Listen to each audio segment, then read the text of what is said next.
कृपा सिंधु नर रूप हरि, जो नर के रूप में साक्षात हरि ही हैं, ऐसे गुरुदेव के चरण कमलों की मैं वंदना करता हूं। और वास्तव में शिष्य के लिए गुरु साक्षात भगवान ही है। शास्त्र में तो यहां तक लिखा गया है कि भगवान से पहले भी वंदना गुरु की करनी चाहिए। यदि आप भगवान की पूजा भी कर रहे हैं और गुरुदेव आ जाएं तो पूजा को विश्राम दे करके पहले गुरु का सम्मान करना चाहिए। इंद्रध्रुम नाम के राजा ने अगस्त मुनि का तिरस्कार कर दिया था अपने गुरुदेव का, तो हाथी बनना पड़ा। गुरु की सीधी सी परिभाषा यदि आपको समझनी है तो ये समझ लीजिए, भगवान का प्रत्यक्ष रूप है गुरु और गुरु का अप्रत्यक्ष रूप है भगवान। गुरु और भगवान में कोई भेद नहीं है, दो नहीं है। गुरु तत्व और भगवत तत्व एक ही है। शिष्य को साक्षात भगवत बुद्धि से गुरु को मानना चाहिए।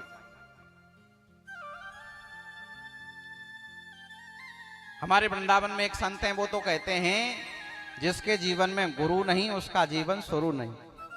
मानो अभी उसका जीवन ही शुरू नहीं हुआ है जिसके जीवन में गुरु नहीं है।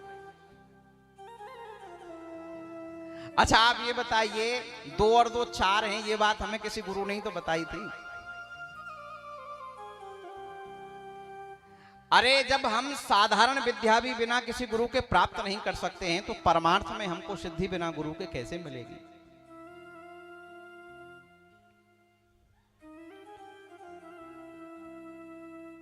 यदि गुरु चाहें तो तुम अनंत जन्मों के साधनों से भी प्राप्त नहीं कर सकते हो जो उनकी कृपा से प्राप्त कर सकते हो। हमारे वृंदावन में निम्बार्क संप्रदाय के एक संत हुए, काठिया परंपरा में गुरुदेव की बड़ी सेवा करते थे। एक बार उनको संतों ने कहा तुम्हारे गुरुदेव बड़े सिद्ध हैं और इतने सिद्ध हैं ये कि इनकी गोदी में श्यामा श्याम खेलते हैं। तो उन्होंने एक दिन अपने गुरुदेव से कहा, गुरुजी मैंने ऐसा सुना है कि आपकी गोदी में साक्षात बिहारी जी खेलते हैं। तो गुरुदेव कुछ बोले नहीं, मौन हो गए। फिर उन्होंने कहा, गुरुदेव क्या ये सही बात है? तब गुरुजी ने कहा, हाँ बात तो सही है, लेकिन तुझे क्या लेना देना इस चीज से? तब शिष्य ने कहा, मेरी ऐसी प्रार्थना है, एक बार आप श्यामा श्याम के दर्शन मुझे करा दो, एक बार। यही तो जीव का परम लक्ष्य है, भगवान की प्राप्ति। तो उनके गुरुदेव ने कहा, तुम ठीक सुने हो कि मेरी गोदी में बिहारी जी खेलते हैं और बेटा मैं तुझे दर्शन भी करा सकता हूं, लेकिन एक शर्त है, यदि बिहारी जी का दर्शन मैंने तुझे करा दिया तो फिर मेरा दर्शन तुझे प्राप्त नहीं होगा। शिष्य ने महाराज कानों पर हाथ रख लिए। ऐसे समर्थ सदगुरुदेव के होते हुए जो मुझे जब चाहें तब भगवान का दर्शन करा दें, ऐसे गुरुदेव को छोड़ करके तो मैं बिहारी जी के पास भी जाना नहीं चाहता, बिहारी जी के भी दर्शन नहीं करना चाहता। यदि आपके दर्शन ही मुझे दुर्लभ हो गए तो मुझे भगवान के दर्शन का क्या लाभ हुआ? अब तो जब आपका मन हो तो कराना, नहीं मन हो तो मत कराना। अब गुरुदेव तो परीक्षा ही ले रहे थे, तुरंत शीश पर हाथ रखा और उसी समय दिव्य वृंदावन प्रकट हो गया और श्यामा श्याम के दर्शन हो गए। गुरु चाहे तो क्या नहीं कर सकते। इसीलिए तुलसीदास जी ने गुरुदेव की वंदना की है। बंदहु गुरु पद कंज कृपा सिंधु नर रूप हरि, महामोहतम पुंज जासु वचन रवि कर निकर। महामोह रूपी अंधकार को नष्ट करने के लिए जिनके वचन सूर्य के समान हैं, ऐसे गुरुदेव को जो साक्षात हरि ही नर के रूप में मुझे कृतार्थ करते हैं, उन गुरुदेव के मैं चरण कमलों की वंदना करता हूं।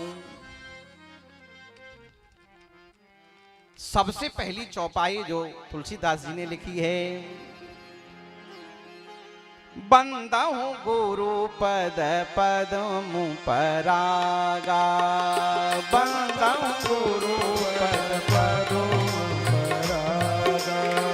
सुरुचि सुबास सरस अनुरागा, सुरुचि सुबास सरस अनुरागा।